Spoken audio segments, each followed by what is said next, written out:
तो दोस्तों कैसे हो आप सभी। आज हम आप सभी को एक नई कहानी सुनाने वाले हैं।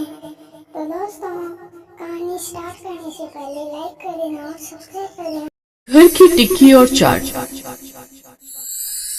नासिक शहर में शाम का वक्त था। हवाओं में ठंडक घुल चुकी थी। अरे राधिका, फिर से तू वही सब्जी बना रही है। जरा कुछ चटपटा बनाना नहीं आता क्या तुझे? पूरा दिन रसोई में रहती है लेकिन खाने में मजा ही नहीं आता। ना जाने कैसे धीरे धीरे काम करती है। ये नहीं कि जल्दी जल्दी हाथ चलाए, ऊपर से कुछ ज्यादा बनाना भी नहीं जानती। एक अपनी पड़ोसन शर्मा की बहू रोज तरह तरह की चीजें बनाकर अपनी सास को खिलाती है, और एक ये है मेरी बहू जो बस टिंडे और तोड़ी ही खिलाती है। तभी राधा अंदर से बोल पड़ी, माँ जी आज तो मैंने प्याज के पकौड़े का मन बनाया था। सोचा शाम के स्नैक्स में सबको गर्मा गर्म पकौड़े बनाकर खिलाऊंगी। पकौड़े और कुछ मत बनाना चाहिए तो। अरे बाजार जैसे कुछ बढ़िया बढ़िया चाट पकवान बाजार में मिलते हैं वैसा कुछ अच्छा सा बना। पर रहने दे, तेरे बस की ना ये सब बनाना, समझी? इससे तो अच्छा होता मैं भी शर्मा जी की तरह शहर की कोई बहू लाती। आज वो भी मुझे बढ़िया बढ़िया डिश बनाकर खिला। पता है कभी वो अपनी सास को पाव भाजी, कभी आलू टिक्की, कभी चाट और ना जाने क्या क्या बनाकर खिलाती है। इतना कहकर सासू माँ चुप हो गई और राधिका के चेहरे पर हल्की उदासी छा गई। दरअसल राधिका एक छोटे से गांव से शादी कर शहर में आई थी, इसलिए उसकी सास उसे हमेशा पड़ोसन की बनाई डिशेस के ताने देती रहती थी। अपनी सास के तानों से उसका मन भर आता है और वो सोचती है, हाँ, लगता है माँ जी को अपने हाथों का वो हुनर दिखाना पड़ेगा जिसकी मेरे मायके में सभी खूब तारीफ करते थे, स्पेशली मेरी बनाई घर की टिक्की और चाट की, जो कि बाजार की टिक्की चाट को भी फेल कर देती थी। राधिका अपने ससुराल में हर चीज बड़े ही प्यार से बनाती थी, लेकिन उसकी सास उसमें कुछ न कुछ नुक्स निकाल ही लेती थी। लेकिन इस बार उसने मन बना लिया था कि वो भी अपने हाथों की बनी चाट और टिक्की सबको खिलाएगी। और फिर अगले दिन शाम को घर में रिश्तेदार आने वाले थे, यानी कि सासू माँ के देवर का परिवार।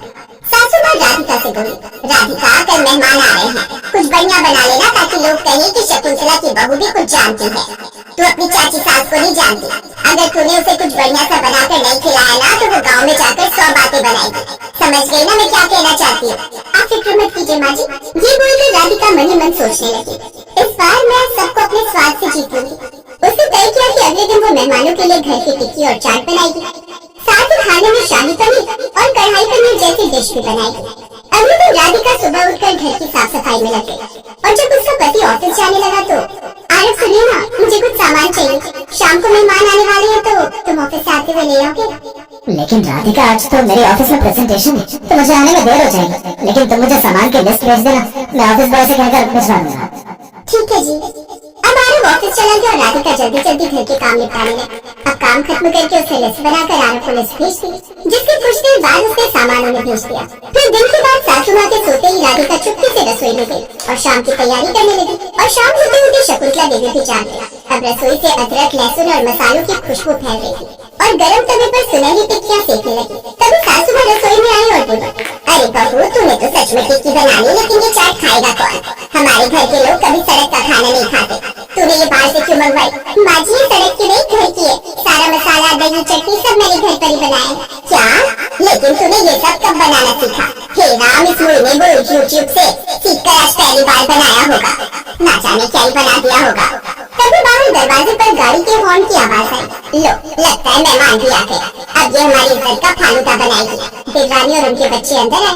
सासू माँ ने मुस्कुराते हुए स्वागत किया, पर उनकी नजर बार बार रसोई की ओर जा रही थी। वाह दीदी, कितनी अच्छी खुशबू आ रही है, क्या बना रखा है? अरे बस बहू ने कुछ चाट टिक्की टाइप बना रखा है, अब देखो कैसी बनी है। अरे वाह, मुझे तो टिक्की बहुत पसंद है। हाँ वो तो खाकर ही पता चलेगा। अब सब लोग बैठे। राधिका ने प्लेटों में गर्मा गर्म आलू टिक्की रखी, ऊपर से दही, इमली की चटनी, हरी चटनी और बारीक सेव डाल दी। प्लेटों को देखकर सबके मुंह में पानी आ गया। कहीं ये फीकी ना हो। हे राम, आज तो बस इज्जत रख लेना घर की। लेकिन जैसे ही सबने पहला निवाला लिया, माहौल बदल गया। वाह राधिका, ये तो रेस्टोरेंट से भी ज्यादा स्वादिष्ट है। क्या स्वाद है। और भाभी मैं तो रोज ही आ जाया करूँगा आपके हाथ की बनी है चाट खाने। इतनी अच्छी चाट तो मेरी पत्नी नताशा भी नहीं बना पाती, अब तो समझो मैं रोज आपको यही बड़ा मिलूंगा। सबकी बात सुनकर शकुंतला देवी ने भी जब वो चाट चखी तो खुश हो गई। सच बात तो ये थी कि उसने भी इतनी अच्छी चाट और टिक्की कभी नहीं खाई थी। अरे वाह, इस छोरी ने तो कमाल कर दिया। इतनी अच्छी टिक्की और चाट ना तो शर्मा की बहू बना पाती है और ना ही मेरी देवरानी विमला की बहू। वाह वाह वाह, इसने कमाल कर दिया। अब सासू माँ चुप थी, मगर उनके चेहरे पर गर्व की झलक थी। लेकिन अभी भी उनको यकीन ही नहीं हो रहा था कि इतनी अच्छी चाट उसने खुद बनाई है। फिर कुछ देर बाद सासू माँ चुपचाप रसोई में आई। बहुत सच बताना, ये चटनी तूने खुद बनाई क्या? कहाँ से सीखी और क्या डाला इसमें? जी माँ जी, खटाई के लिए थोड़ा सूखा गुड़ और मसाले डाले। बचपन में माँ सिखाती थी, उन्हीं से सीखी थी। और वो जो खस्ता टिक्की है उसमें क्या राज है? थोड़ी सूजी और ब्रेड क्रम्स डालती हूँ ताकि बाहर से कुरकुरी रहे। सासू माँ कुछ देर तक चुप रही और फिर मुस्कुराकर वहाँ से चली गई। अब उसके हाथ की बनी टिक्की और चाट सबको पसंद आई, लेकिन राधिका नहीं जानती थी कि कभी उसके लिए मुसीबत बन जाएगी, क्योंकि मेहमान तो चले गए, लेकिन अब शकुंतला देवी उससे बार बार घर की बनी टिक्की। तो दोस्तों तब तक आप बताइए कि इस पिक्चर से कौन सी लड़की का नाम बनेगा? जल्दी से बताइए, लाइक कर देना। और चाट बनाने की जिद करती, और पहले तो ये बस उसके और घर वालों तक ही सीमित था, लेकिन अब धीरे धीरे वो अपनी सहेलियों को भी बुलाने लगी। एक रोज पार्क में, अरे तुझे नहीं पता, ये चाट और टिक्की का जो स्वाद है ना, ओए होए होए होए। अरे क्यों तू बार बार मेरे सामने उनका नाम ले रही है? तुझे पता है ना डॉक्टर ने मना किया है बाहर का खाने। तो दोस्तों पिक्चर में देखकर बताइए कि कंट्री का नाम क्या है। अरे तो कौन सा तुझे बाहर का खाने के लिए कह रही हूँ मैं तो तुझे घर की बनी चाट और टिक्की खाने की बात कर रही हूँ। तू मेरे घर, पता है मेरी बहू क्या कमाल की बनाती है। तभी रमा भी वहाँ आ जाती है और उनकी बातें सुन लेती है। अरे वाह, फिर तो मैं भी आऊंगी। तो मैं क्यों पीछे हूँ, मैं भी आऊंगी। हाँ हाँ तुम सब आना, मैं बहू को बोल दूंगी कि सबके लिए बनाकर तैयार रखे। शाम को घर आकर तो दोस्तों तब तक आप इस पहले का आंसर दीजिए और सब्सक्राइब कर दीजिए। फिर वो इस बारे में अपनी बहू से बात करती है। बहू, मैंने अपनी कुछ सहेलियों को घर बुलाया है तेरे हाथों की बनी चाट और टिक्की टेस्ट करने के लिए, तो तू बढ़िया सा बना कर रख देना। कोई बात नहीं माँ जी, मैं बना कर रख दूंगी, लेकिन मैं बाजार से जाकर सामान ले आती हूँ। अब वो बाजार से जाकर सामान ले आती है और अगले दिन तैयारी में लग जाती है। लेकिन जब शकुंतला की सहेलियों का आना शुरू होता है तो राधिका और शकुंतला दोनों हैरान रह जाती है। तो दोस्तों तब तक आप बताइए कि 8 into 9 बराबर क्या होता है? जो सही बताएगा वही लाइक करेगा। वो 4-5 नहीं बल्कि 20 औरतें थी, जिसमें से उसकी काफी पुरानी सहेलियां भी थी, जो उस जगह से शिफ्ट होकर आगे पीछे कहीं चली गई थी। विमला, कौशल्या, रेणु, शांति, तुम सब। हाँ, अब हमने सोचा हम सब खाने जा रहे, तो हम सबको कैसे भूल जाए। अब तू भूल सकती है लेकिन हमने। हाँ शकुंतला, तूने तो हमें बुलाना भी जरूरी ना समझा। याद है जब मेरी बहू ने पहली बार गाजर का हलवा बनाया था तो मैंने तुम सबको बुलाया था। हाँ आज भी याद है वो दिन कि कितनी मुश्किल से हमने वो गाजर निकली थी। कुछ कहा क्या तुमने शकुंतला? अरे नहीं, वो तो मैं ये कह रही थी कि बहुत अच्छा किया जो चली आई। अब सास राधिका के पास जाती है। देख बहू, कुछ भी कर लेकिन आज तेरी टिक्की और चाट कम ना पड़नी चाहिए, हमारी इज्जत का सवाल है। माँ जी, अब मुझे क्या पता था इतनी सब आ जाएंगी, लेकिन आप फिक्र मत कीजिए, आप तब तक इन बातों में उलझाए रखिए, मैं जल्दी से बना देती हूँ। शकुंतला उन्हें इधर उधर की बातों में उलझाए रखती है और राधिका को वक्त मिल जाता है टिक्की चाट बनाने का। तुझे याद है लता, पहले कितनी मोटी हुआ करती थी और इससे बैठकर उठा भी नहीं जाता था, लेकिन अब देखो कैसे पतली छरहरी काया जैसी हो गई है।